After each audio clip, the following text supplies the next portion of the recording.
మహబూబ్ నగర్ జిల్లా దేవరకద్ర నియోజకవర్గ అభివృద్ధికి అన్ని విధాలా సహకరిస్తున్న సీఎం రేవంత్ రెడ్డికి BC political JAC state chairman Rachala Yugandhar Goud ధన్యవాదాలు తెలిపారు.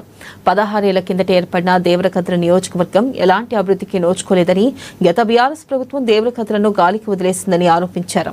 కాంగ్రెస్ ప్రభుత్వం ఏర్పడ్డాక అభివృద్ధిలో పరుగులు పెడుతుందన్నారు.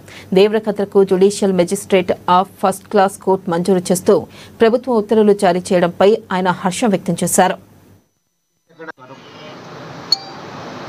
దేవరకద్ర నియోజకవర్గం ఏర్పడి 16.5 సంవత్సరాలు అవుతా ఉంది.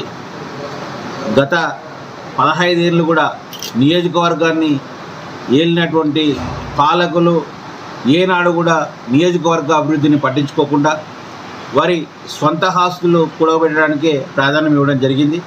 మరి ఈ తరుణంలో గత అసెంబ్లీ ఎన్నికల్లో కాంగ్రెస్ పార్టీ అభ్యర్థి అక్కడ గెలిచాడు. కాంగ్రెస్ ప్రభుత్వం ఏర్పడిన తర్వాత కాంగ్రెస్ ప్రభుత్వం ఏర్పడి దాదాపు 7.5 రోజు అభివృద్ధిలో కూడా పరుగులు పెడతా ఉంది దేవరకద్ర నియోజకవర్గం. మరి గతంలో విద్య వైద్యం ఉచితంగా అందించాలి, డిగ్రీ కళాశాల ఏర్పాటు చేయాలి, ఈరోజు హాస్పిటల్ ఏర్పాటు చేయాలని చెప్పి మేము కూడా అనేక పాదయాత్రలు చేసినాం. ఈరోజు ధర్నాలు కూడా జరిగింది. కానీ అప్పుడున్న పాలకులు ఏనాడు కూడా ఈరోజు ప్రజా సమస్యలు పట్టించుకున్న పాపన పోలే.